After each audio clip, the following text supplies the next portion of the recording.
We are 4 weeks into the Inklands meta, and this week Steel picked up some gigantic wins in some really big tournaments to date, but Ruby Amethyst didn't go away, still came in with high numbers and picking up wins in multiple 100 player plus events.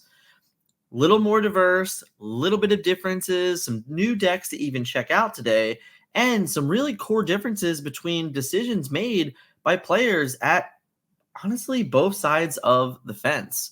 What I find most interesting here is the metagame is starting to develop in a really big way, and players are making educated choices based on their metagames. So let's take a look at the meta report today, looking at all of the breakdown and seeing which decks were most successful, and then breaking down some of those deck lists and some of the winning deck lists from tournaments from this past weekend.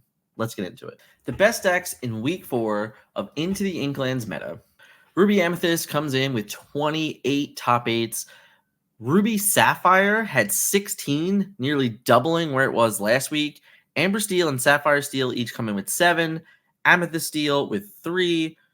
Emerald Amethyst with 2. Ruby Amber 2. Sapphire Amethyst, Emerald Steel, and Amber Emerald all finishing with 1. This week showed 10 different decks across top 8 or top 16s of larger events that cut to them. It was a massive field. Obviously, Ruby Amethyst still coming out on top, but Ruby Sapphire looking like a true player within the metagame. But the interesting thing to note here is that both Sapphire Steel and Amber Steel won the biggest events this weekend. Amber Steel picking up a win in the biggest paper tournament, and Sapphire Steel picking up a win in the biggest online tournament. So while Ruby Amethyst and Sapphire Ruby were the two most common decks in top 8 this weekend, they did pick up less wins. And Ruby Sapphire has yet to pick up a true win in one of these events of this large-scale tournaments. While it remains successful, while it's a growing deck in popularity across different formats in general, whether it be online or in paper, it has yet to really pick up a core victory, unlike the other 3 decks in the top 4 most played so far. All in all, very interesting week. Obviously, Ruby Amethyst numbers grew from last week, but so did every other deck in this top 4. Amber Steel, along with Sapphire Steel, along with Ruby Sapphire, all grew in numbers as well, which could mean a couple different things. But let's get into some of the deck list. Zan Syed was a winner of the Charlie's Collectibles 8K tournament held on Saturday and Sunday this weekend down in Atlanta. This deck went undefeated in the tournament. A flawless record. There was only one draw, which was an intentional draw in the final round of the tournament. And after that, it went flawless. It simply did not lose a single match on the day. What I find most interesting is that every now and then we come back to this Amber Steel meta where one of the better players in the game picks it up and starts playing games with it and really showcases the pure brutality that this tech has to offer. But in this particular list, we have made some interesting choices, and we've gone back to certain cards that kind of might have been forgotten. The first and foremost thing here is we picked up Benja, understanding last week that Lucky Dime was all the hype online and across several different tournaments leading into the week. Putting Benja back into the deck really did cement its matchup in those potential games, punishing players for paying 7 resources to tap out. Also giving itself a chance against opposing Fishbone Quill decks. Really, this deck is seeing the power of the Amber Steel toolbox in which it really does represent. The other standout return is, of course, Sleepy's Flute. Sleepy's Flute, very early on in the Rise of the Floodborn metagame, picked up the win at the first official Ravensburger constructed core tournament at PAX Unplugged in December. Since then, it's been in and out of rotation and in and out of metagames, really only showcasing and coming forward and then. It's been a while since we've seen a full list featuring 4 flutes completely dominate a tournament that was a very heavily represented Ruby Amethyst field. Ruby Amethyst 40% of the field at the 8K in Georgia this past weekend. So packing 4 flutes in this Amber Steel deck was a wonderful choice and decision made. Having the backup plan with Hades Also, to really grind out games in the more grindy matchups against Sapphire Ruby and against Ruby Amethyst definitely played a role in the wins for Zahn. The re-edition of World's Greatest Criminal Mind also gives this deck even more outs to some problematic characters within the metagame. Opposing Cinderellas, opposing big, gigantic, shiny crabs and item lovers, all the more while with combining that with the Queen, again, to really reinforce the idea that this card can kind of remove any character in the game when necessary. 220 plus player event. This deck goes completely undefeated in matches.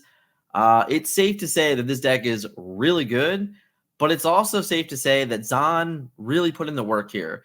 Again, I think Amber Steel Flutes and honestly Amber Steel Wheel in general is simply no easy deck to pilot. I think it takes a lot of work, it takes a lot of effort, it takes a lot of reps to really understand how to function this deck correctly.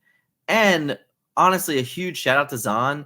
He actually gave a full mulligan guide for players. I'm going to put that in the link in the description below if you want to check it out. If you want to get more interested and acclimated with this deck, then you should definitely check out Zahn on Twitter. Put a really wonderful mulligan guide for everyone. Shout out to Zahn again for the big win. Huge congratulations. It's really nice to see this level of event, this many players come out and be represented so well, 220 plus players, and to pick home that win. Honestly, now, again, back-to-back weeks, the biggest win in North America for Disney Lorcana. It's pretty crazy. So congratulations to you, sir. Next up is Sapphire Steel. Sapphire Steel is a deck that last week, really with no online tournaments, wasn't represented very well within the metagame. However, this week we have some very interesting and new additions to the deck that really shouldn't shock anyone. Last week I spent an entire segment discussing why Lucky Dime was on the rise. Spoiler alert for anyone that hasn't seen the price. It's nearly tripled now, so I really do hope you did listen to last week's meta report when I said, hey, go buy your Lucky Dimes for $5 before they're 15 or 20. Well, that happened, so got that one right, guys. However, what I didn't really discuss further is the ability for Lucky Dime to play a role in other Sapphire decks. Understanding that Sapphire Steel can also utilize Lucky Dime in its play scripts is really important. Now that you have the ability to do basically the exact same ramp as Ruby Sapphire has, but with a little bit more resurgence and understanding that you can actually Fishbone Quill earlier, be okay with kind of getting rid of an early Lucky Dime, a whole new world into a new Lucky Dime, really does increase the overall pace of this deck. One of the biggest fears, I think, of this deck and playing it on paper is it's a lot of triggers. It's a lot of shuffling. It's a lot of drawing new cards. It's a lot of time in between turns figuring out what you're now supposed to do after getting a brand new hand. So when all those little incremental times add up over the course of the game, and without a real way to truly close out and win the game, while Gaston is great as a 3-lord character, while Cogsworth is great at stalling out your board and protecting it, while you have Grab Your Swords, while you have Along Came Zeus, and you have all these versions of removal with Rise of the Titans and Let It Go, etc., with Tinkerbell, the list goes on, the deck really is kind of struggling for a guaranteed way to finish out the games. Lucky Dime offers that. Lucky Dime is a card that you can probably get away with playing early and putting in play. So at the very least, for the rest of the game, every single card you play for an additional 2 resources will gain you lore the turn they play it. Having cards like Gaston come into play, find a replacement for himself with its ability, and then Lucky Diming to gain 3 lore is absolutely worth the payoff. But even just having Cogsworth as a warded character that your opponent really cannot interact with ever, Lucky Dime can just read for the rest of the game with Cogsworth, gain 2 lore each turn, unless my opponent finds a way to be prepared or whittle me down and then Lady Treme my Cogsworth. Lucky Dime is a card that's been on the rise for a few weeks now, and it's no shock to anyone, in all honesty, in the competitive scene, that it's going to spread out even further into other decks within the metagame. Shout out to Schuler Dunce. I believe I heard he was from Germany. A huge win in the Pixelborn tournament this weekend. I believe it was 190-ish players. Unfortunately, I was too busy myself playing this weekend and working. I didn't get to watch any of his games yet, but winning a 190-plus person tournament with a deck that was innovated and really evolved into the Lucky Dime playstyle is a huge, huge addition to the game, and definitely something for everyone to look forward to and really understand that this is a potential deck moving forward, that now you have a new threat within the Sapphire Steel concept to worry about. This past weekend, Ruby Sapphire was the second most successful deck within Disney Lorcana. There were all sorts of versions of this deck through every tournament. I believe there was at least one, if not two of these, in many top 8s of all the tournaments that are reported on in this report. Again, you can find all of these lists at inkdex.com. The link is always in the description if you're looking to find every single tournament deck from the previous weekend. This was the team deck for Ruby Sapphire for the team TFM. Colby, unfortunately, was in position to be in top 8 the entire event, but due to the way the Charlie's Collectible event was ran, it ended up being one round short. Colby lost in his final round of the tournament and ended up finishing in top 16 rather than finishing in top 8. His only losses on the weekend were to two different Ruby Amethyst decks, and one of them was a team member in George who did end up making top 8. The other was a very interesting list that we're actually going to be looking at in a few moments here to kind of run through. What we had really figured out last week is that Ruby Sapphire has all the tools to be highly competitive within the game, and Lucky Dime was the answer. For several weeks leading up to this, Popsicles was kind of around, but not really figured out. I think that this past weekend and this past week, with the addition of Lucky Dime, you have really figured out a way for this deck to close out games and really be problematic for Ruby Amethyst. The biggest problem before was that you just could never get enough value out of your characters. Now understanding that you can ramp to 7 resources very easily on turn 5, if not, honestly, turn 4 in some cases, and just play a Lucky Dime, most opponents aren't pressuring the game well enough at that time to really punish you for taking the full turn off if you can play a Lucky Dime on turn 5. But what this does is for the remainder of the game, every single character that has lore comes into play, does its thing, and then gains you lore as well. And then if they don't answer it, you just gain double the lore the following turn. Gaston, for now 8 resources, which you will very easily have on turn 6 anyway, will come in, replace itself, and then gain 3 lore. And then your opponent has to answer Gaston, or the very next turn, he's going to gain you 6 more lore because you can just Lucky Dime him again and quest. The ability to have Maui's Hook give all of these characters evasive is also massive. It's really demanding answers. This list is full of items that demand answers from your opponents. After talking with Colby on the weekend, he really did have a near flawless weekend.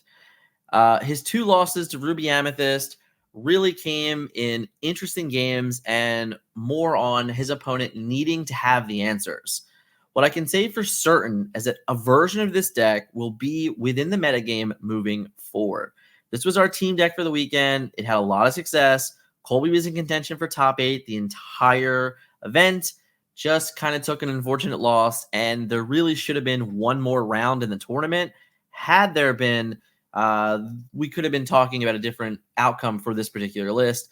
But if you are looking to really get a full idea of how the Lucky Dime deck works, I definitely suggest taking this list and grinding some games with it because it's a hell of a lot of fun and it packs a serious, serious punch.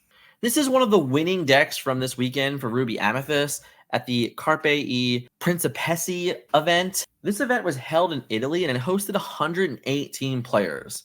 The top 8 of this was definitely a bit different from other events, but it did feature 3 Ruby Amethysts in the top cut along with an Amethyst Steel. This event was 118 players and the top 4 were 3 Ruby Amethyst, bounce control list with 1 Amethyst Steel classic bounce list as well. Count Drago was the player with picking up the win. I am curious because I'm definitely not certain if Rafiki is the correct Rafiki. There might be a world where this is supposed to be the one-cost Rafiki, and there might have been a mistake made by Inkdex here, but hey, we all make mistakes, not a big deal. So that's the one contingency here is I'm not certain that we have the right Rafiki in this particular deck list. Aside from that, we can see here we're back to the castle strategy. This is a very straightforward, stocky looking list, adding 2 Dragonfires, removing one of the Medusas, still with the 4 Be Prepared, having 3 Maleficent Monstrous Dragons. Lots of decisions being made here and really working out when you talk about winning a 118 player event. This week had several very successful Ruby Amethyst decks, so I also want to take a look at another one, which was played by Ed, which was the RP anti-meta deck. And this deck really showcases an evolution of what Ruby Amethyst could look like moving forward. We've been having this constant conversation about what is better, Medusa or Lady Tremaine. Well, what is clearly better is just playing 4 of both. I think this is really a problematic thing for players to understand is that this list has 17 Uninkables, which seems so very high. We didn't even talk about the Amethyst Steel deck having 21 Uninkables earlier. Yeah, that's right. Go back, look at it, and count. There's 21 Inkables in that deck, and that deck still went undefeated.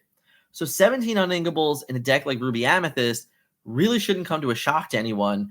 It has the draw power. It has the bounce ability to bring back ink to your hand and really just move the game forward and kind of fill out your curve to enable you to play powerful characters. Having the concept of having 8 characters that all cost 6, that read, when this comes into play, banish an opposing character, and then giving yourself the toolbox ability of going, well, Tremaine can answer this one, or Medusa can answer that one, so my Tremaine can answer better later. Those are just great things for any control player to utilize. Aside from the 4-4 split, we also have 4 Maleficent Dragons and 4 Be Prepared. Where the cuts come in get a little interesting. We go down to 1 Crab. We have no Mini Surfers. Those are the key and fundamental differences here, I think, between this list and most other lists. And of course, there are no Queen's Castles. So this really comes down to understanding that instead of relying on Queen's Castle to pick up lore or draw me cards, I'm just going to rely on the card advantage that Ruby has offered me. Medusa, Lady Tremaine, Maleficent, Be Prepared, Maui. Every single Ruby card in this deck reads banish things. And the hook is the enabler for kind of giving every character that you have the ability to swing up and remove locations or protect your characters through evasive. The Ruby package, in addition to the Amethyst bounce packages, is really just showing even more evolution and growth. I think that this deck is so very close to being what the Ruby Amethyst core deck will look like moving forward. Congratulations to Ed. He finished in 2nd place at the Georgia AK this past weekend, and he was the one that actually knocked Colby out of the top 8. Really tough game, and Colby said it was very difficult for him to win, but being able to double shift Tremaine and then pick it back up with a snake and just really keeping Colby off the board turn after turn after turn really led to a wonderful gameplay for him, and bringing him all the way to a 2nd place finish really wasn't a shock to Colby whatsoever. So I had a friend, shout out to AJ in the Discord, make a different type of graph. I've been hearing some different comments of wanting to see the graph look a little different. So here is a gradient version of what the graph looks like and how it's laid out. This has a little bit less data than the first graph, but as you've seen on the first one, I kind of put lines next to things. Anyway, we're trying to always get better here. So if you like graphs looking like this, which has the gradient colors and everything like that, we can make those happen moving forward. Just kind of let me know in the comments how you feel about it. While you're there, make sure you hit the like button. And of course, let me know how you feel about the metagame breakdown this weekend. A little bit different. Some of the decks kind of showing some growth, showing some potential of maybe finally dethroning Ruby Amethyst. What I really want to have a conversation about this week is, why is Ruby Amethyst sticking around? And I think that it's too much to add to the meta report itself. But if you let me know in the comments your feelings on that, I think I'm going to be live on Twitch this week at some point, either Thursday morning, maybe Thursday night, I'm going to work it out. Look for us on socials to figure that out. But that's a discussion that I really want to have this week. Is all about Ruby Amethyst and why it's still as successful it is, even though these steel decks are the ones winning really big events. Let me know. Let's keep going. So here we have two different Amethyst Steel decks that both had top 4 finishes in the 2 biggest events. Both of these are featuring as Arthur decks, and they're both realistically big aggro decks. The core difference here is one of them has the 4 of Robin Hood Floodborn, and the other does not. Zach Bivens at the Georgia 8K finishing top 4 with, yes, you see that correctly there, a $69.36 deck. That is as budget can be. Now, the fun and interesting thing about this is that this deck is really an evolution of the deck that won SDG Con Hartford. Rob was able to come in a Ruby Amethyst dominated field and win a 5K event at Hartford with a very similar list because he was able to judge the metagame correctly. I believe that both of these players here did the same thing. Dennis and Zach each piloted very similar list all the way, to a top 4 finish in 2 very large events. 109 players, 227 players. These events were massive, and these decks, being as budget as they can be, minus, of course, the Robin Hoods in Dennis's version, really are showcasing the power of this particular strategy. We kicked Jafar to the side, and we just put low to the ground lore characters into our deck, adding the bounce package. Getting Arthur Merlin's Apprentice back into the metagame is very interesting. It's a card that I am very fond of, so seeing it come back and really play a crucial part is interesting. The idea here that Pinocchio and the Floodborn Pinocchio of On the Run makes an appearance, and I'm not sure that we've ever seen this Pinocchio in a top cut before. It's definitely a standout card. If you don't know what it does, I'll put it up on screen here, but when you shift, you get to bounce a character or item with 3 costs or less back to a player's hand. That's a really powerful ability in a lot of cases. It can punish the Steel Singer decks by bouncing their singers back. It can punish them by bouncing their shift characters back in some cases. Not all cases, sadly, but you can kind of prevent the shift from happening when you're on the play if you bounce one of the 1 cost or 2 costs, Robin Hoods or Queens, or Stitches or Cinderellas, all of the aforementioned above. This is enabling you to be able to make that play line. And you might lose the ability of being a 3 lore character, but you do turn into a 3/3 with 2 lore, so I think it's still pretty nice.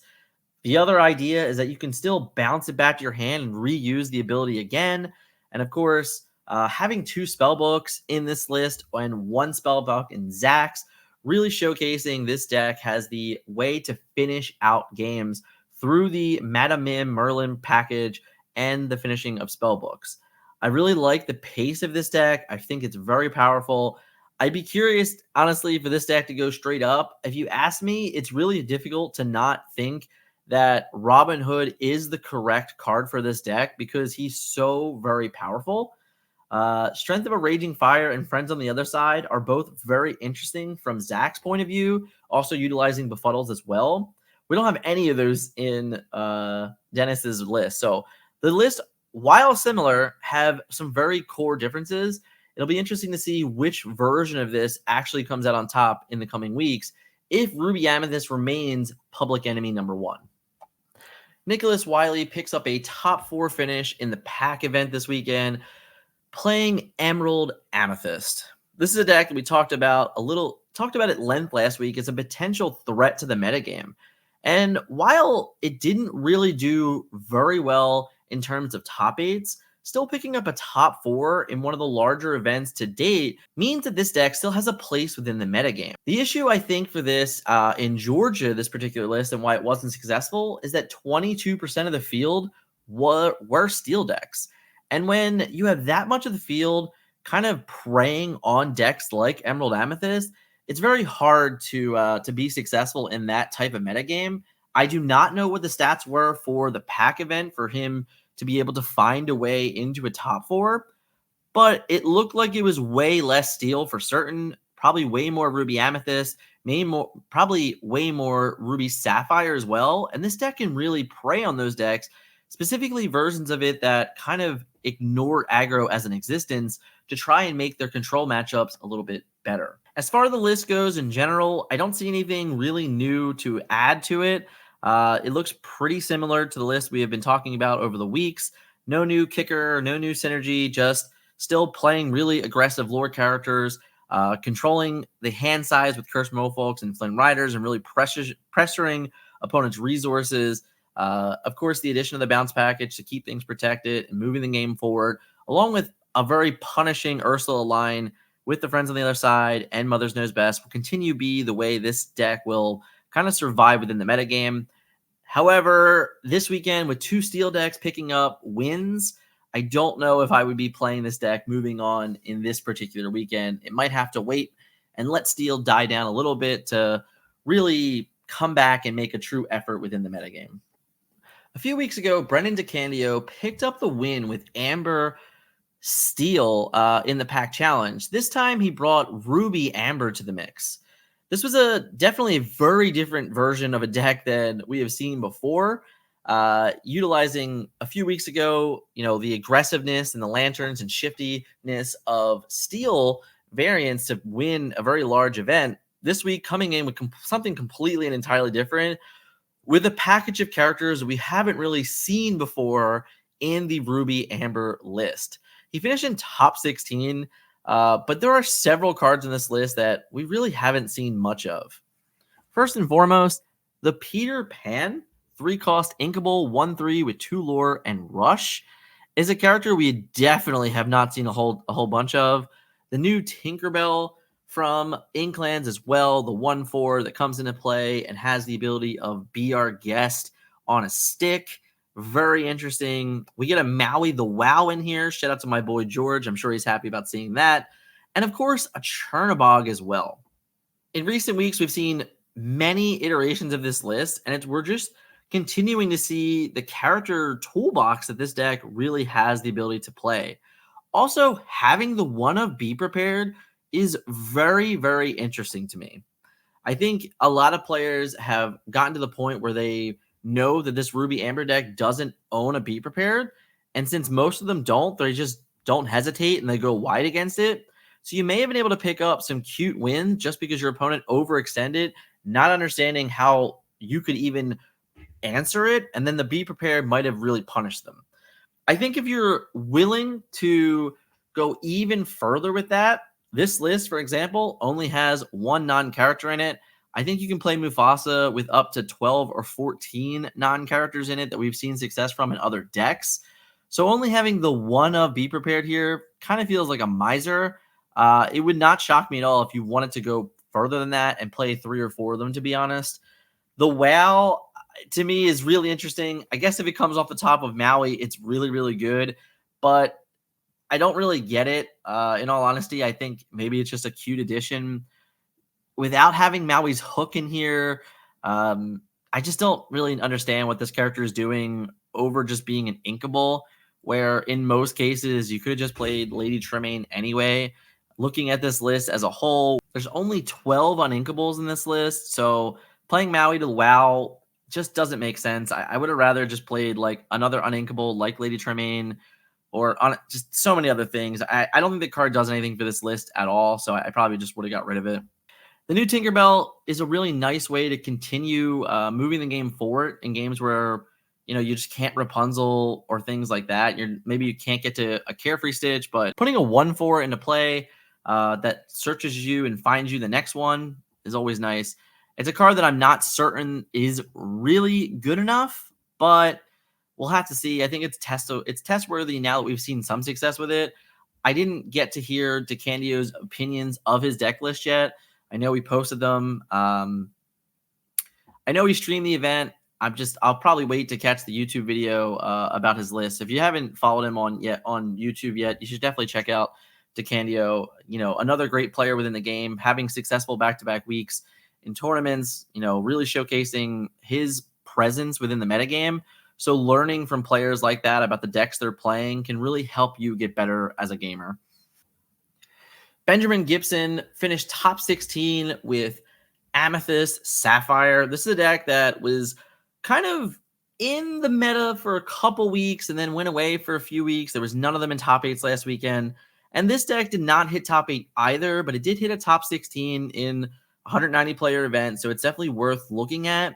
Again, I can see this deck has been evolving more and more. The utilization of Sapphire draw with the compatible Amethyst draw, and then the closing features of a character like Elsa really can allow for your locations to kind of rule the game. Having the ability to tap down characters for multiple turns, bouncing your Elsa back to your hand with Foxes, with Mana Mims, really can show a problematic play line against certain decks. The castle and McDuck's Manor are just gigantic threats to this game, along with really filling out your curve with cards like Gaston and even Yzma. All in all, I do think that this deck is still a little under par for what you really want out of a successful deck. I just think that you're trying to be different, which is fine, which is cool. It's really great to see decks like this succeed within the metagame. But I think in terms of consistency, this version is just a really weaker version than what Ruby Amethyst or what Ruby Sapphire would have to offer you. Regardless, congrats on the top 16. Unique decks are always fun to see and report on within the metagame. Amber Emerald makes an appearance on the meta report this week. It's been a deck that we have not seen much of, if not any of, into the Inklands meta reports. So this is the first for sure. And what I can say without a doubt is this deck looks toxic. Oh man, this is a deck that I absolutely do not want to sit across from. I don't want to play against this deck. It looks miserable for so many different reasons. But hey, if this is the type of playstyle you're into, I totally get it. But man, is it tough. We are really all in on the discard package, and we're not even utilizing Bucky because we only have one Floodborn character in this list, which does make a lot of sense. There really isn't that many playable Floodborn characters in the Amber Emerald playstyle, so not utilizing Bucky is fine. Prince John is the key factor here, but even with that, we have so much disruption.